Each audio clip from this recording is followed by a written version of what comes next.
Come click and share, come click and share. ठीक है, ये बहुत अच्छी चीज है, लेकिन किसी भी चीज की जो है एक्सट्रीमिटी जिसको कहते हैं अत्यांतिकता, ये नहीं ठीक है कि नहीं? कोई आदमी दवा के लिए दौड़ रहा है तो कोई आदमी छटपटा के मर रहा है तो सारा काम छोड़ के उसको उठा के जो है ले चलो हॉस्पिटल, तो क्या हो रहा है? नहीं, वो हॉस्पिटल जाते हैं चूल्हा में अरे क्या मतलब कैप्चर सॉफ्ट करना सर।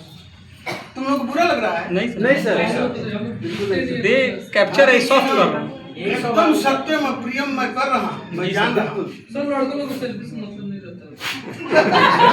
ये तुम्हारा पॉइंट भी रिमार्केबल है। मैं क्या करूँ, बच्चे भी मैं आया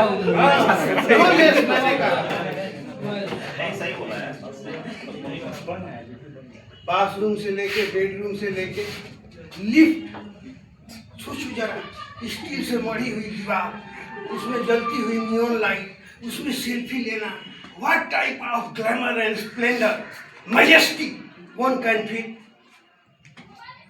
जिम में गए, पसीना आया चाहे नहीं, सामने जाके पोज ले रहे हैं भाई। हाँ, देह में मांसपेशी नहीं है लेकिन फिल्टर जरूर चाहिए। कैसे सेल्फी ली जाएगी? अब और नहीं खिंचाई करूंगा, खिंचाई नहीं कर रहा हूँ, बात कर रहा हूँ। इसके न बड़े हानि है, इसको तुम लोग रिमेम्बर करो।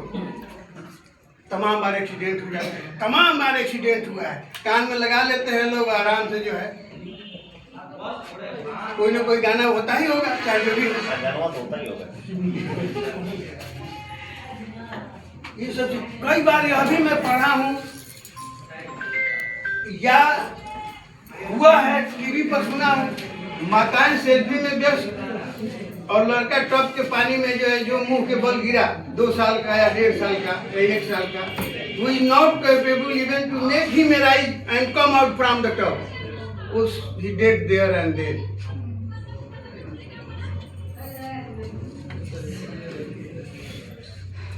सलाई की तरह बने हुए ढेर ऊंचे ऊंचे बिल्डिंगों में फ्लैट एलाटेड होता है, तो मम्मी कहीं जो है सेल्फी देख रही है, चाहे टीवी देख रही है, चाहे जो भी कर रही है, यही बीमारी है। बीमारी मैं इसके क्रिटिसिज्म नहीं कर रहा हूँ, बहुत इसके फायदे हैं, लेकिन इसमें बड़ी बुराई भी है।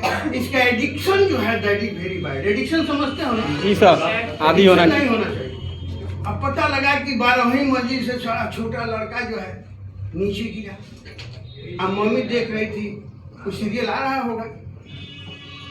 ये कल्पना की बात नहीं है, और कल्पना भी तुम कोई ऐसी कोई भी ऐसा झूठ नहीं बोल सकते, इवन एक ऐसा शब्द नहीं बोल सकते जिसके ऊपर किसी यथार्थ न हो।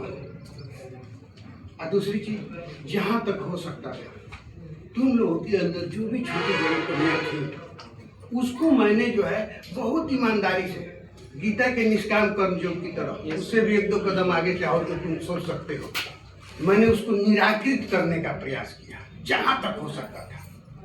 एक स्टूडेंट को बहुत करीब से मैं देखता रहा, मैं जानता हूं ये सब नहीं करूंगा तो इसका जोक्ष मेरे ऊपर पड़ेगा, तो मेरी जोन बिगड़ जाएगी। इसीलिए मैं इतना ऊपर नीचे या तमाम बार बहुत सारे लोगों को मैं डांटा हूं। यह भी एक कटु सत्य है, बुरी तरह डांटा हूं लड़के लड़कियों को, तो मैं क्या करूं? तब एक ही बात को बार बार समझाने के बाद भी कोई वही गलती करता है तो दुख नहीं होगा? क्रोध हो जाता है, मैं मानता हूं, दुख भी होता है बाद में। चलो ठीक है, अब और किसी बात का अगर तुम्हें दुख हो तो फिर भी मैं क्षमा प्रार्थी हूँ। क्योंकि शिष्य और शिष्याएं पुत्र और पुत्रियां होती हैं, और तुम लोगों में जो कमी थी उसको मैं सख्ती से